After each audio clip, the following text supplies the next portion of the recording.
I say this with the utmost respect, but I actually found something a little bit offensive that was said. I'm going to be pretty blunt. Most of the traders on our platform know a lot more about these contracts than many of the people in this room, including many of the people in this room who are condescendingly talking to them about what they do and don't know and shouldn't be offered. Exactly what you're doing. Just had to get off my chest a little bit. And I think it's to some points about consumer choice here. I'm not saying that should be a sort of like be all and end all, but I think there is something to be said for it. And I think that there's some. That's a whole piece of shit right there.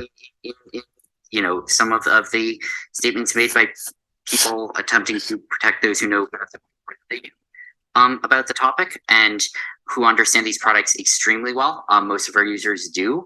We have a lot of suitability tests for that. We on location. I remember way back. You ain't have no swag. You did a little research. Now you got a moon bag. Now you got a new walk. Now you got new swag. You did a little research. Now you got a moon bag. Well, let me show you what the moon bag's like. You take them gains when it gets that high. I mean, the market may dip for a little bit. And so, ladies and gentlemen, before we get to the juicy part of the steak, I want to give a huge shout out to my sponsors, Lumi Wealth, using algorithms to make investing easier and more profitable. My actual argument is Gary Gensler. He's been so busy saying, we'll fight you when you do wrong. And he has not created a set of rules of which people need to abide by. And everybody's been asking him, and he's refused to do it. And now you get this. And I think, if there's somebody who should get fired for this, it's Gensler. Not because, oh my God, you didn't protect these individuals and it's all happened. It's not about the retrospective. It's like you failed to do your singular job, which is to regulate a space, and everybody, all the industry, Brian Armstrong, all of these people have been going to him endlessly saying, you need to do something about this. Even, the Brad Garling and the XRP Ripple guys have been saying you need a ruling because nobody can operate. And when nobody operates, the grey area happens, and it's this. And it's his fault for being so slow and being so aggressive without actually doing it. What is going on, blockchain monkeys? Igor here, thank you for coming to my jungle. First of all, I'm no financial advisor whatsoever. No, I'm a professional in blockchain technology. But there's one thing that I absolutely will do, and I'll give you my opinion. So today, we are about to get to it. Ladies and gentlemen, the lies that are right in front of your face is absolutely crazy, okay? We got FTX, Sam Bankman-Fried, the biggest piece of shit that you have ever seen in your life. Take a look. Headlining this block with Bitcoin, which has just dropped below $17,000 per coin. There is news going on here. This is the story of the day, especially if you're in crypto. FTX, the big exchange, has filed for Chapter 11 bankruptcy. The chief executive, Sam Bankman-Fried, has resigned. Susan running into the studio with last-minute news. What do we got? Yeah, so I was just sifting through a lot of the commentary this morning on the stunning FTX collapse. So the latest being Larry Summers, the former Treasury Secretary, calling it a possible Enron in his view. You have other commentators saying that they feel they were duped because Sam Bankman-Fried, FTX, was one of the largest crypto. Whole lot of more exchanges coming next, okay?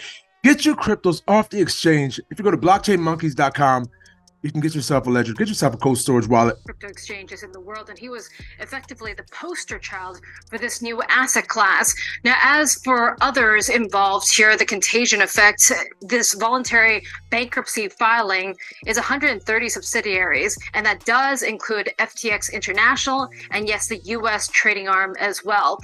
Only Ledger X, digital markets, and Australia are excluded from this bankruptcy filing, but there is talk about contagion effect because FTX at its peak was worth $32 billion and Bankman-Fried himself was worth close to $20 billion.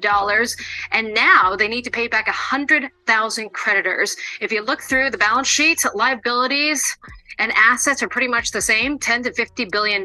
So there's no spare cash there to pay back those that are owed. But you also have to remember that SBF, Sam Bankman-Fried, was saving a lot of these crypto companies that went under this year after that Three Arrows hedge fund blow up and the Luna stablecoin blow up. And that includes BlockFi. If we can bring up that quote once again, BlockFi saying last night that they themselves were dismayed and disappointed by the news regarding FTX and Alameda. And they only found out on Twitter like everybody else. So as a result, they have now stopped withdrawals and limiting platform activity. And there's a lot of questions about that. Who's been involved here? Also, you have a lot of celebrities that are paid endorsers and some with actual equity in the company. Hello. If we can bring up this celebrity board for you, of course, Tom Brady, Giselle.